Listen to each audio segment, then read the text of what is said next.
Hello, and welcome to Pet Sitter Confessional, an open and honest discussion about life as a pet sitter. Thank you to our sponsor today, Pet Sitters Associates, and our Patreon members. It's a kind of a funny word, but if you don't know what a Patreon member is, they support the podcast with a few dollars of their hard-earned money every month, and they love the value and the content that us and other sitters worldwide produce. So thank you very much to our Patreon members. And if you would like to support the show, no matter what that looks like financially or just sharing with a friend or reviewing on Apple or Spotify, we thank you very much. You can go to petsitterconfessional.com/support to learn about all of the ways you can help the podcast.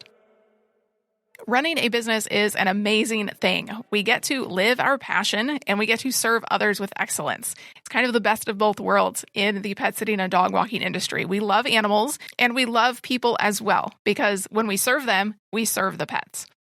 We have the opportunity for more freedoms in our day and setting our own path in life. That's the beauty of being the business owner. But we need to be honest with ourselves. Running a business has its costs. It's not all roses and butterflies. Sometimes it's dog poop and cat throw up. If we don't account fully for all of these costs, we're going to constantly fight overwhelm and compassion fatigue and ultimately burnout. And we're not going to want to do this anymore. The thing that we thought was our passion is no longer our passion, and we get out. Because we do get into business because this is our passion. This is a deep burning thing where we find the thing that we get that actually fits us and our lifestyle, the things that we want to do, and we're able to make a living doing it. But as you said, Megan, when we don't actually fully account for the costs or understand what we're getting ourselves into, these things bubble up and we can never fully address them. And we may start to wonder, am I in the wrong place? Is this the wrong thing for me? Or what am I doing wrong? Or we run into issues where if you can have a little bit of planning, setting some good boundaries, you can actually help yourself overcome these before you even actually, and a lot of times you can avoid them entirely. We've definitely had those days of we walk into a situation in a client's home and it is not what we expected, whether it's dirtier than we saw at the meet and greet or the dog is not as friendly as we thought. It could be going through our taxes. That's not a fun time of year. Or an employee that messes up and we have to correct that, whether it's with the client or just with the employee. All of these things have costs in our business. Well, those are the costs. Those are some of the costs that we have in running our business where we go, this isn't what I signed up for. Or we ask ourselves, is this what I signed up for? Is this what it means to be running my business? And we can find ourselves sometimes in conflict with ourselves of not enjoying things. And maybe because we don't fully understand them. So if we don't have a name for these things, if we haven't thought about them, we won't be able to put in those strong boundaries. We won't be able to put in those relevant policies to combat them at all. When we consider being a business owner, there are costs that we have to account for. One of those is financial, obviously. When you think of cost, you think of money. Stepping into your own business comes with financial costs to you.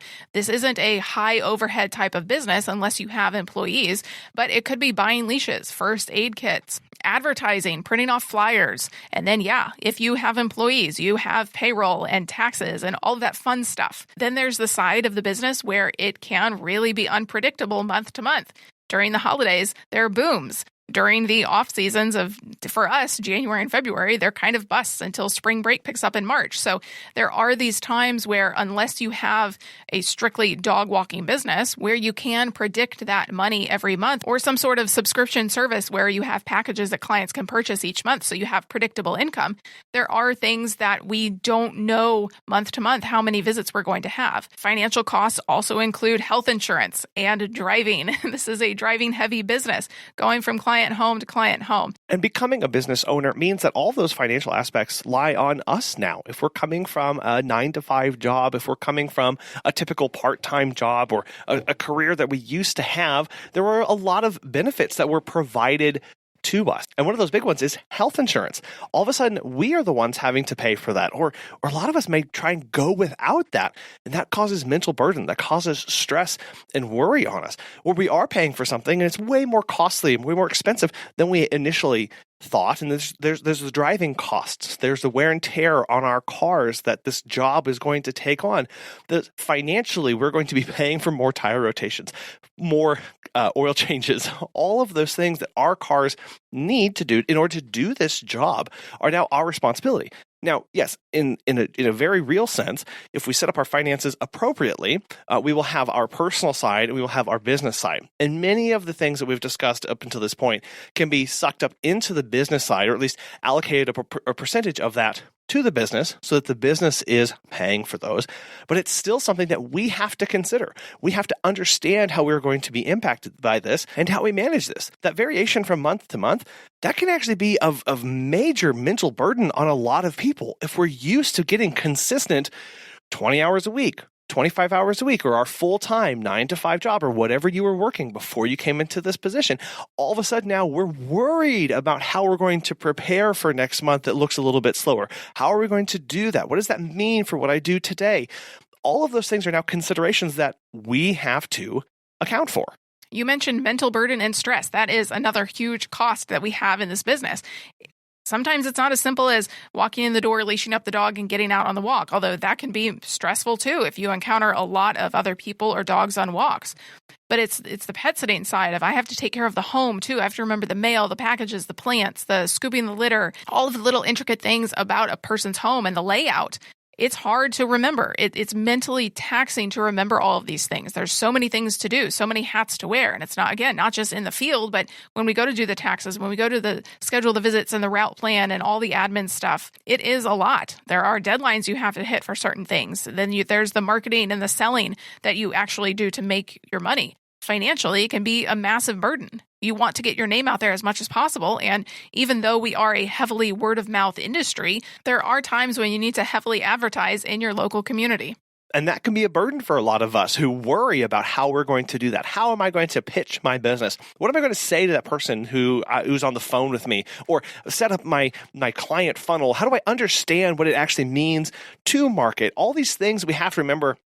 I mean, that's a huge one for me of every little tiny task that we have to do in business, the deadlines that we have to meet, when those are. A lot of things happen on a regularly reoccurring basis such that it's pretty easy to remember those of how we get into that flow. But some things happen just irregular enough where we forget them. And now that's a burden. Did I remember that? Is that coming up? We stress about that. That takes up our brain space, so we're not available for other things.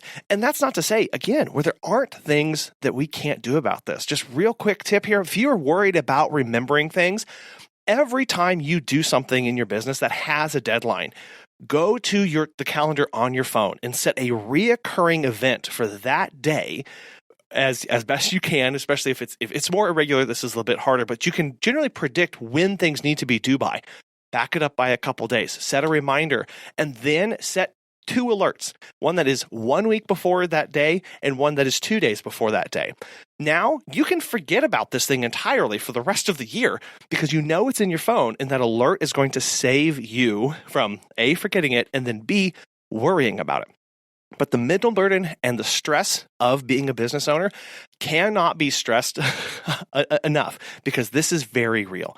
This is where a lot of us tend to fixate and worry and not be able to move on because of all the things that suddenly get put on our plate that weren't there before. Well, and truthfully, this is why a lot of people, including us, rarely take vacations. Yeah. Because it's hard to step away.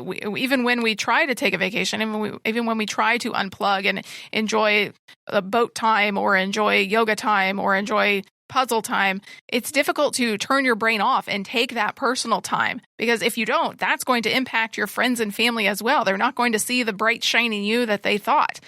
We always joke we quit our 9-to-5 so we could work 24/7. And while it's funny, it's most of the time true, and it's sad that it's true. But we do have this pressure to always perform, to be on all the time, to do that hustle because we need more clients, we need more employees, and it's a joke, but we really don't want to be sacrificing time in our businesses. We really shouldn't be, especially since we are busy when other people travel or need us last minute. It really is a sacrifice of time. The one thing that we can never get back in this lifetime is more time. So we have to understand, how are we spending that? And are we spending it how we want to be spending it? We go into business so that we can have that proposed freedom and we can set our own schedules. But are we actually doing that. And that temptation to always be on call, always be available, especially because, like you said, Megan, when people need most of our pet sitting and dog walking services is when they're gone, when most people take their time off, is when we are suddenly slammed. So are we finding other ways and other opportunities, other time to get back? Because as business owners, there are going to be periods where we have to grind, where we have to work hard and keep our heads down and focused on the work before us and do those sprints. But then we also have to be able to pull back and not be doing that, not working 24/7. That's the key. And that's what's really hard, because what happens is we stack a lot of these things. We stack the mental burdens and the stress. We stack about the worries, about the finances, and we focus purely on our business, thinking that if I do this, my business is going to succeed. And I'm really busy. I'm always working on my business. So that must mean that I'm making a lot of money. Instead of going, I need to be able to do this for the next 30 years. I mean, I think that was a question that, Megan, your mom asked you the other day of, is this how you want to work for the next 30 or 40 years? And of course I said no. Exactly. And it was going, yeah, we are working for something better than this. We are working towards something, not this right now. But for the time being, we've got to keep focused. And the issue becomes when we are unable to see a future where we're not doing what we're doing right now. And we feel like this is all that there is. And instead of going, I have to do something needs to change about this because I can't keep this pace up for the rest of my life, or something seriously bad is going to happen to me. But then hopefully we use that as motivation. We don't stay in the doldrums. We use that as motivation to then get out, to hire that social media manager or hire that virtual assistant or hire the first employee. Yeah, or set those strong cancellation policies, set those strong contact boundaries. Challenge to everybody moving forward. Look at when you want to be contacted by clients and potential clients. Set office hours in the next 6 months and see what a difference it's going to make to your mental health. How much do you twitch or jump every time that phone rings? Do you have a healthy relationship with your phone, with your calendar, with your email? Are you able to fully set something aside, turn it on silent, and go do something that you want? Or is your brain continually focused on something else? Having those contact hours can be life-saving to you, and it really change the quality of life that you lead day to day. Because you want to be around for your friends and family. You want to enjoy those holidays together. You want to say yes to the things that you want to say yes to. And no, I'm not going to do that thing that I don't want to do. But there are things that we have to say yes to no matter what in our businesses, whether it's legalities, so we have to file our taxes on time, other state and city documents that we need to keep track of and file when we need to. Yeah, it could be a city license. I mean, just the other day, I was out doing research and found out that one of the cities that we operated in does not honor a neighboring city's business license like we thought we did. So we had to go get another business license. So here's yet another thing that we have to keep track of, that we have to keep updated, that we have to keep understanding of what our obligations are, where we're operating. What am I legally required to do to be here, and how do I make sure that I stay on top of that? There are other obligations that we've said yes to in our businesses, like committing to services in all weather conditions, driving through that snow, not necessarily a blizzard if you have that in your contract, but pets still need to go, dogs still need to go outside, cats still need to be checked on and make sure they have running water. If you take care of elderly pets or those that have come out of surgery recently, you have said yes to taking on those health emergencies or behavior issues if you take on reactive or aggressive dogs. There's also the physical demands of the work that you have said yes to, whether it's joint pain, tennis elbow as you're walking the dogs, or just making sure that you have proper shoes. Or lifting litter, or bringing in packages, or trudging through the snow and the ice and moving in these conditions. What we do, a lot of people think, the dog walking is hard. The pet sitting is also difficult, and it can be very demanding on our bodies. We're up and down, in and out of cars. We're twisting, turning, bending. We're pulling, we're grabbing, we're lifting, and they're not always big, heavy, strenuous things. A lot of these are just micro stresses that we do to our body, and because we are working so hard and we do this so long every day, we never take a day off, we never give our bodies full time to recover, and it's hard to eat well. And all these other complications arise from this that do stack upon one another.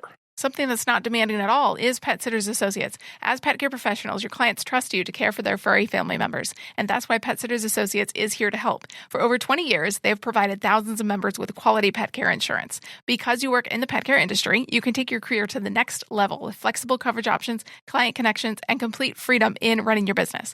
Learn why Pet Sitters Associates is the perfect fit for you and get a free quote at petsitllc.com. You can get a discount when you join by clicking membership at Pet Sitter Confessional and use the discount code Confessional when you go to checkout. Check out the benefits of membership and insurance once again at petsitllc.com. In your commitment as a pet sitting business owner, you have also said yes to continuing to learn and train yourself and take courses and go to conferences. And these are all good things. You should be happy about doing them. They just are a commitment so that we can stay running a business that serves our clients well, so that we can stay on top of the latest in pet care and dog health and cat health and behavior techniques and new systems and new technologies, as well as things are constantly changing. If we were to just start a business and then never touch base with the rest of the industry over the next 20 years, when we popped back up, it would look completely different and we would not be serving our clients in the best way possible.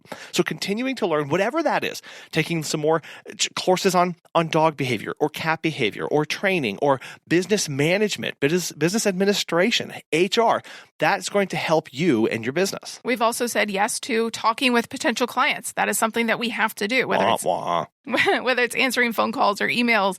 This is something that is a necessity with being a business owner. It does mean being available to answer questions. That is, yet again, another mental burden that we take on as a business owner of, okay, I have to be able to answer questions. I need to take this phone call. I need to take this email. Now, we can set boundaries around this of maybe I'm only going to respond to emails for 2 hours in the morning and then 3 hours in the evening and then 1 hour in the afternoon, or however you have that structured, but it's still time, attention. It's still an obligation that you have set up because now your business is actively and purposefully interacting with the outside world in your community. People will have questions. They will have inquiries. They will want to use your service, hopefully. But this is something that we have said yes to taking on. We are going to actively engage with the general public and educate them about our business and serve them well. Because we are in the pet care space, it's an unfortunate reality that we have said yes to dealing with client deaths. It's not fun. Nobody wants it. Everybody wants their pet to live as long as possible and to live 80 years, but it's not a reality. So we have signed up for dealing with pet deaths. Yeah, no, we that comes with running the kind of businesses that we do. As the business owner, when you take on dealing with a client, whether that is walking their dog or taking care of their cat or feeding their parrot, if they stay with you long enough, you have said yes to helping that, and you've not just said yes to dealing with the emotional side of that pet passing, but also you've said yes to helping and guiding that pet parent in their own grief, being there for them, being an assistance, being a resource to them, and allowing that process to happen naturally and being there for them when they need you. Another reality that we have taken on when we said yes to being a business owner is taking on people's expectations of you. This is particularly important because we are a service-based industry. We serve the people. Yes, we serve the pets, but ultimately we serve the people's wants and needs and desires for their pet and their home.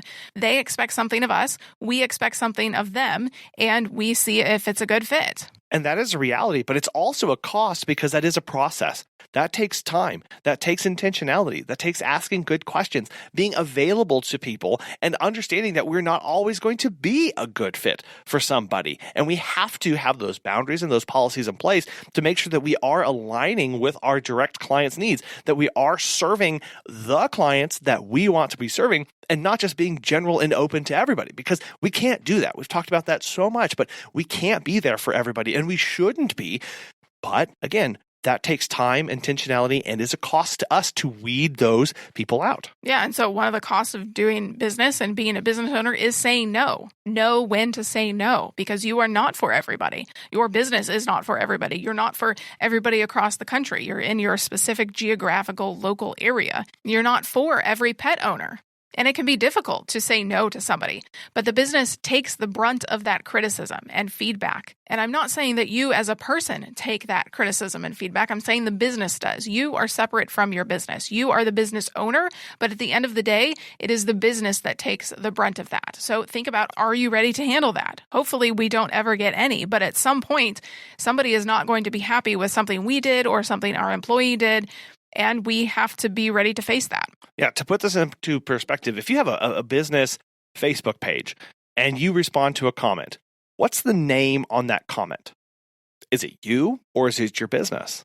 When you respond as your business, you're responding as your business. That is the business response. And so there is a layer there where that criticism is absorbed by the business, not you personally. There is a business layer there. That is a cost because we have to mentally maintain that boundary. That is something we have to remind ourselves, almost for me, sometimes, depending on what's happening on the internet that day or how I'm feeling about our business, on a per second basis of the business is over there. I am here. I love our business. We pour everything into our business, but at the end of the day, it's not the totality of us or me. And I have to be okay with that. I have to be okay for people to not always recommend our business because not everybody's going to be happy because we're not for everybody. Again, if you look at your business and if we were to ask you, who are you to serve? Who are you serving? Who is your ideal client? And if you respond with a pet owner, they own a dog. That is the wrong answer because in the reality, that is flat out false. There are clients that are not going to mesh well with you. There are dogs that you are not going to want to have to handle. Define those, outline those, understand where your limits are and where your boundaries are so that when people come and approach your company as they're supposed to do as your business, you know how to screen them and you know if they're going to be a good fit or not before you start trying to serve them. And all of this is made more complicated if you have a team. The cost of your guidance and mentorship, that takes time, that takes money. You are paying your employee. Your overhead goes up. So it's more of a financial and a mental burden. But with all of these costs that we've talked about, we take on them because of what they bring us. Because we know that we are providing peace of mind to pet parents as they travel. We know we are providing an opportunity for our clients to take a cruise for the first time or go see the pyramids in Egypt. These things are important to us as people because we are able to serve others. We are in the service industry. We take on these costs because at the end of the day, we love the animals. We love this business. And we know that these are not pointless things. They all have a purpose. Our purpose is to serve others. Are all of them fun? No, of course not. Do we always enjoy doing them? No. But they are necessary for us to be able to run our businesses and run them well and efficiently. Thankfully, though, some of these are temporary. Taxes, once a year. We don't have to sit there every week and go, taxes, I hate them. Let's get this done with. Some of them can even be removed from our plate by hiring somebody else and delegating them out. The cost of running a business must be counted and they must be understood so that we know what we're getting ourselves into and to know that we can still have our passion at the end of the day. If our passion is to walk the dogs, maybe we hire a whole admin team and vice versa. We would love to know what some of the costs are that you have counted as a business owner. You can email us at feedback@petsitterconfessional.com or hit us up on Facebook and Instagram at PetSitterConfessional. We appreciate you taking your time, your most valuable asset, and listening to this today. Thank you also to Pet Sitters Associates. We will talk with you next time. Bye.